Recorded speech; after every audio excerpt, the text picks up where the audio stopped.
ఈరోజు 8వ తారీఖు నాడు హైకోర్టులో బీసీ రిజర్వేషన్లు స్థానిక సంస్థల ఎన్నికల పైన వస్తున్నటువంటి ఉత్కంఠత ఏదైతే ఉందో దానిపైన హైకోర్టు మరి ఎలాంటి తీర్పు ఇస్తుందనేది చాలా స్పష్టంగా తెలుసుకోవాల్సిన అవసరం అయితే ఉంది.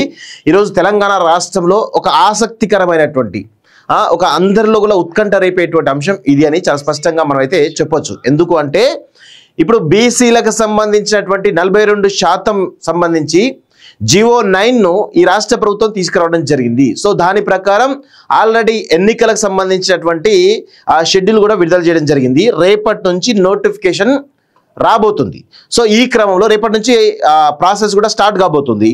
సో ఈ క్రమంలో 42% రిజర్వేషన్ తోటి ఎన్నికలు నిర్వహించడం సాధ్యమేనా, లేదంటే హైకోర్టులో జరుగుతున్నటువంటి చాలా మంది ఈరోజు వాదనలు నాకు తెలిసి ఇది ఒక ఆసక్తికరంగా ఉండే అవకాశం అయితే ఉంది. సో హైకోర్టు తీర్పు ఎలా ఉండబోతుంది, 42% సంబంధించిన జివో 9ను కొనసాగిస్తుందా లేకపోతే కొట్టివేసేటువంటి అవకాశం ఉందా అనేది కూడా చాలా స్పష్టంగా మనం తెలుసుకోవాల్సిన అవసరం అయితే ఉంది. సో అది దానికోసం తెలంగాణ అంతటా కూడా ముఖ్యంగా బీసీ సమాజంలో అయితే ఒక ఉత్కంఠ నెలకొన్న పరిస్థితి అయితే కనబడ్డది. సో ఈ క్రమంలో హైకోర్టులో ఏం జరగబోతుంది అనేది మనం ఒకసారి డీటెయిల్గా మనం అనాలిసిస్ చేసేటువంటి ప్రయత్నం అయితే చేద్దాం. సో ఇప్పుడు హైకోర్టులో ఆల్రెడీ గత వారం దీనిపైన పిటిషన్ వేయడం జరిగింది. దానికి సంబంధించినటువంటి లంచ్ మోషన్ పిటిషన్ వేయడం జరిగింది మాధవ్ రెడ్డి అని. సో ఆయనే మరి ఈ యొక్క వాదనలకు సంబంధించి ఆల్రెడీ లంచ్ మోషన్ పిటిషన్లో జివో 9 ఏదైతే ఉందో దీనిలో ఏ విధంగా లోపభూయిష్టంగా ఉంది అనేది కూడా చాలా స్పష్టంగా మాధవ్ రెడ్డికి సంబంధించినటువంటి అడ్వకేట్ ఎవరైతే ఉన్నారో చెప్పడం జరిగింది. సో దానికి సంబంధించినటువంటి ప్రతివాదులు ఎవరైతే ఉన్నారో అడ్వకేట్ జనరల్ కావచ్చు, ఇంప్లీడ్ అయినటువంటి చాలా మంది అడ్వకేట్లు ఎవరైతే ఉన్నారో ఈ యొక్క హైకోర్టు జడ్జి అడిగినటువంటి ప్రశ్నలకు కొంత ఇబ్బందికరమైనటువంటి ఆన్సర్ చెప్పినట్టుగా తెలుస్తూ ఉంది.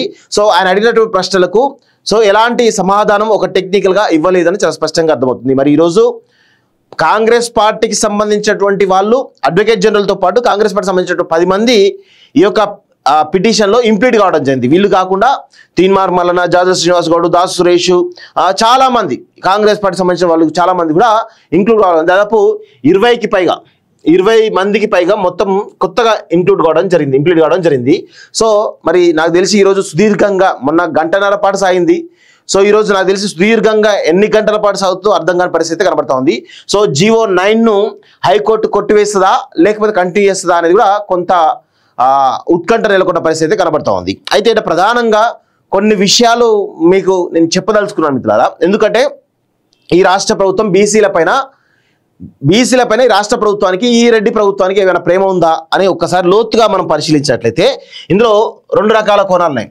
ఒకటి, వాళ్ళ మేనిఫెస్టో ప్రకారం తీసుకున్నట్లయితే బీసీలకు 42% రిజర్వేషన్ తీస్తామన్నటువంటి కాంగ్రెస్ పార్టీ సో 42% రిజర్వేషన్తో పాటు బీసీ ఉపవర్గీకరణ చేస్తామని చెప్పేసి అన్నారు ఏది ఈ రిజర్వేషన్స్లో. సో ఇప్పుడు ప్రస్తుతం ఉన్నటువంటి దానిలో ఉపవర్గీకరణ జరగలేదు. ఇప్పుడు నిన్న కూడా అనాలిసిస్ చెప్పడం జరిగింది. 3 అంశాల ప్రాతిపదికన రిజర్వేషన్లు అమలవుతాయి. సో ఈ 3 అంశాల ప్రాతిపదికన రిజర్వేషన్ అమలైనప్పుడు 100% ఈ 50% సీలింగ్ అనేది ఏదైతే ఉందో ఇది వర్తించదు. ఇది అందరూ గుర్తుపెట్టుకోవాలి. రాష్ట్ర ప్రభుత్వం ఒకవేళ ఈ 3 అంశాల బేస్గా, ఏ అంశాలను డీటెయిల్గా చెప్తాను, 3 అంశాల బేస్గా రిజర్వేషన్ కల్పించినట్లయితే దానికి తగ్గట్టుగా డెడికేటెడ్ కమిషన్ సంబంధించినటువంటి అనాలిటిక్స్ అనేది సరిగా జరిగి ఉంటే ఖచ్చితంగా ఇక్కడ హైకోర్టులో ఈ యొక్క జివో 9కి ఒక బలం చేకూరేది. కానీ ఈ 3 అంశాల్లో మరి ప్రభుత్వం విఫలమైంది అనేటువంటి వాదనలు చాలా బలంగా అనిపిస్తున్నాయి. ఒకటి, ఇక్కడ చూడండి, సామాజిక వెనుకబాటు, సోషల్ డిస్క్రిమినేషన్, అదేవిధంగా ఆర్థిక వెనుకబాటు, అదేవిధంగా రాజకీయ వెనుకబాటు, political discrimination, political, economical, socio, ఈ 3 అంశాల ప్రాతిపదికన ఈరోజు రాష్ట్ర ప్రభుత్వం కులగణన పేరు మీద సర్వే చేసింది. ఆ సర్వేకి సంబంధించినటువంటి డేటాను ఏమైనా పబ్లిక్ డొమైన్లో పెట్టిందా అంటే ఏం లేదు. సో ఇప్పుడు ఏం జరుగుతుంది, ఫర్ సపోజ్ బీసీలకు 42% రిజర్వేషన్ ఇచ్చారు. ఇప్పుడు బీసీలకు 42% రిజర్వేషన్ ఇచ్చినప్పుడు చాలా స్పష్టంగా ఇప్పుడు ఎవరైతే పిటిషన్ వేసారో వాళ్ళు చాలా స్పష్టంగా అడుగుతున్నారు, బీసీలలో ఉన్నటువంటి కులాలు 130, ఈ 130 కులాలకు సంబంధించి డేటా ఉందా? డేటా ఉన్నప్పుడు డెడికేటెడ్ కమిషన్ 130 కులాల్లో ఏ కులాలకు రాజకీయ ప్రాతినిధ్యం కానీ, సామాజిక కోణంలో కానీ, లేకపోతే ఆర్థిక అంశాల్లో కానీ ఎవరన్నా ఉన్నారా అని చాలా స్పష్టంగా అడుగుతుంది. సో ఈ క్రమంలో వీళ్ళు చాలా స్పష్టంగా చెప్తారు. ఈ ఏదైతే పిటిషన్ వేసిరో వాళ్ళు చెప్పే అంశాలు ఏంది? బీసీలలో ఒక 5-6 కులాలు మాత్రమే ఇక్కడ సామాజికంగా, ఆర్థికంగా, రాజకీయంగా బాగుపడ్డాయి తప్ప మిగతా 125 కులాలు ఏవైతే ఉన్నాయో ఈ 125 కులాలు సామాజికంగా, ఆర్థికంగా, రాజకీయంగా వెనుకబాటుతానికి గురైనాయి. సో మరి ఆ కులాలకి ఏదైతే ఈ 125 కులాలు ఏవైతే ఉన్నాయో వీళ్ళకు రాజకీయ ప్రాతినిధ్యం ఉండద్దా అని అడిగేటువంటి అవకాశం హైకోర్టులో ఉంటుంది. సో దానికి సంబంధించి డెడికేటెడ్ కమిషన్ ఏమైనా రిపోర్ట్ ఇచ్చిందా? ఈ కులాలకు రాజకీయ ప్రాతినిధ్యం లేదు, ఈ కులాలకు రిజర్వేషన్ కల్పించాలి, ఈ కులాలలో బీసీలలో ఈ కులాలకు ఉపవర్గీకరణ చేసి వీళ్ళకి కల్పించాలని చెప్పేసి అనడానికి ఏమైనా అవకాశం ఉందా అనేది మనం కొంచెం లోతుగా వెళ్తే ఈ ప్రభుత్వం దగ్గర ఆ ఉపవర్గీకరణ సంబంధించిన అంశాలు కానీ, లేకపోతే ఆ డెడికేటెడ్ కమిషన్ ఏ కులాలకు రాజకీయ ప్రాతినిధ్యం ఉంది, వాళ్ళు సామాజికంగా, రాజకీయంగా, ఆర్థికంగా ఎవరు వెనుకబడ్డారు అనే కోణంలో ఆ డేటా అనేది లేకపోవడం వల్ల ఇక్కడ ఈ హైకోర్టులో ప్రధానంగా దానిపైనే పెద్ద ఎత్తున జరగడానికి అవకాశం ఉంటుంది.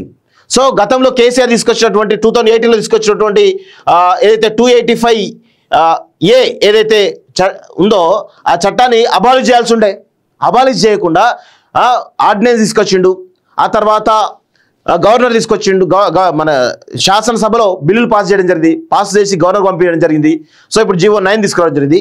ఒకవేళ గతంలో ఆర్డినెన్స్ తీసుకొచ్చినప్పుడు ఈ రాష్ట్ర ప్రభుత్వం ఆర్డినెన్స్ తీసుకొచ్చి రాష్ట్రపతి పంపించడం జరిగింది కదా, గవర్నర్ నుంచి రాష్ట్రపతికి వెళ్ళింది కదా, ఆ క్రమంలో రాష్ట్రపతి సైన్ పెట్టాలి కదా. ఎందుకు పెట్టలేదు అంటే చాలా స్పష్టంగా ఇగో ఈ యొక్క అంశాలను ఇంక్లూడ్ కాలేదు, ఈ అంశాల బేస్గా మేము రిజర్వేషన్ కల్పిస్తున్నాము, 42% కాదు 50%, 60% కల్పించడానికి అవకాశం ఉంటుంది. తమిళనాడులో 69% రిజర్వేషన్లు అమలవుతున్నాయి. ఎందుకు అమలవుతున్నాయి? అక్కడ ఉన్నటువంటి ఆయా కులాలు ఏవైతే ఉన్నాయో కింది స్థాయి కులాలు కూడా రాజకీయ ప్రాతినిధ్యం, ఆర్థికంగా, సామాజిక కోణంలో వాళ్ళు వెనుకబడ్డారు కాబట్టి ఈరోజు వాళ్ళు ఖచ్చితంగా ఇవ్వాల్సిందే. రిజర్వేషన్ల యొక్క మూల సిద్ధాంతం, రిజర్వేషన్ కల్పించడానికి మూల సిద్ధాంతం ఈ యొక్క 3 అంశాలు. సో ఈ 3 అంశాల బేస్గానే రిజర్వేషన్లు ఉంటాయి. సో కోర్టులు కూడా అడ్డు చెప్పడానికి లేదు. 50% సీలింగ్ అనే దాన్ని కూడా కోర్టు పట్టించుకోదు. ఈ అంశాలను కనుక మనం డీటెయిల్గా డెడికేషన్ కమిషన్ రిపోర్ట్ ద్వారా చేయగలిగితే ఉంటుంది. సో ఈ క్రమంలో ఈ రాష్ట్ర ప్రభుత్వం వీటిపైన ఫెయిల్ అయింది. అందుకే ఈ జీవో కొట్టుకుపోవడానికి అవకాశాలు ఎక్కువ ఉన్నాయి. సో ఒకవేళ బలంగా కాంగ్రెస్ పార్టీ ఇంకేమైనా టెక్నికల్ అంశాలు బలంగా వాదిస్తే ఈ కొట్టుడు పోకపోవడానికి అవకాశం ఉంటుంది. సో ఈ క్రమంలో బీసీలలో సంబంధించిన ఉపవర్గీకరణ విషయంలో కాంగ్రెస్ పార్టీ కొంత వెనకడుగు వేసింది కాబట్టి ఈ పరిస్థితి కనబడ్డది చాలా స్పష్టంగా అర్థమవుతోంది. సో చూద్దాం మరి ఈ హైకోర్టులో ఎలాంటి వాదనలు వినిపిస్తుంది, ఆ రాష్ట్ర ప్రభుత్వం ఏ విధంగా హైకోర్టును కన్విన్స్ చేస్తుంది అనేది చూడాల్సిన అవసరం అయితే ఉంది మిత్రులారా.